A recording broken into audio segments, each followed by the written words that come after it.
సాయిరామ్. బాబా ఎప్పుడు ఏ రూపంలో వచ్చి తన బిడ్డలను కాపాడుతారో ఎవ్వరూ ఊహించలేరు. ఒకసారి ఒక భక్తుడు తన కుటుంబంతో కలిసి అర్ధరాత్రి వేళ కారులో ప్రయాణిస్తూ ఉన్నప్పుడు జరిగిన అత్యద్భుతమైనటువంటి లీల ఇది.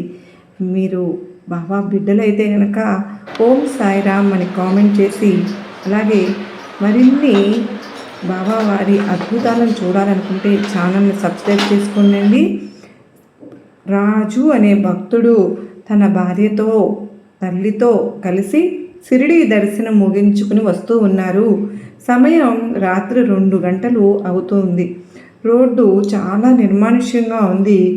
సందీపుకు విపరీతమైనటువంటి నిద్ర వస్తూ ఉంది. కానీ త్వరగా ఇంటికి చేరుకోవాలన్న ఆతృతతో కారు ఆపకుండా నడుపుతూ ఉన్నారు. అకస్మాత్తుగా రోడ్డు పక్కన ఒక ముసలి అతను చెయ్యి ఊపుతూ కనిపించారు. చూడడానికి ఒక సామాన్య ఫకీరులాగా కనిపించారు. కానీ గొంతులో ఏదో తెలియని ఆకర్షణ ఉండడంతో రాజు కారు ఆపారు. ఆ వృద్ధుడు కారు ఎక్కి వెనక సీట్లో కూర్చుని ఉన్నారు.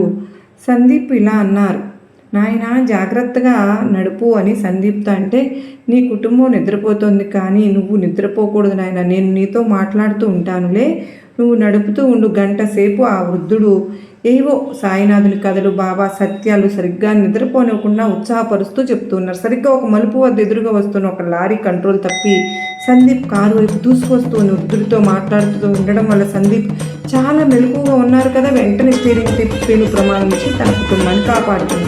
ప్రమాదం తప్పిందని ఊపిరి పీల్చుకున్న సందీప్ ఆ వృద్ధుడి కృతజ్ఞత చెబుదామని వెనక్కి తిరిగి చూస్తే అక్కడ ఎవ్వరూ లేరు. కారు తలుపులు తీయలేదు, ఆపలేదు. కానీ మరి ఆ సీటు ఖాళీగా ఉంది. సందీప్ భార్య తల్లి నిద్ర లేచి కారు ఎందుకు ఆపావు అని అడిగారు. ఆ వృద్ధుడి గురించి అడిగితే వారు ఆశ్చర్యపోయి, కారులో మన ముగ్గురం తప్ప ఎవరూ లేరే, నువ్వు ఒంటరిగానే కారు నడుపుతున్నావు కదా అని చెప్పారు. అప్పుడు సందీప్కు అర్థమైపోయింది, తనను నిద్రపోనివ్వకుండా ఆ ప్రమాదం నుండి కాపాడింది సాక్షాత్తు ఆ షిరిడీ సాయినాథుడే అని. కళ్ళల్లో నీళ్లు.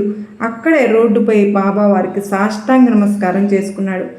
సాయి బిడ్డలకు బాబా ఎప్పుడు కూడా ఒంటరిగా వదలరండి. మీరు ఒక్క అడుగు వేస్తే సాయినాథుడు మిమ్మల్ని కాపాడడానికి 100 అడుగులు వేస్తూ ఉంటారు. మన కళ్ళ ముందు కనిపించే ఆపదలో ఉన్న వారికి సహాయం చేస్తే అది సాయినాథునికి మనం చేసిన సహాయమే అవుతుంది. బాబా వారు మన దగ్గర నుంచి ఇలాంటి మార్పునే చూస్తూ ఉంటారు. మనం మన మనసులో ఏదైనా అడగకపోయినా సరే మన కోరికలు తీరుస్తూ ఉన్న సాయినాథునికి ఒక చిన్న లైక్ అయితే ఇచ్చి ఓం సాయిరామ్ అని పలుకుదామా. జై సాయినాథ్.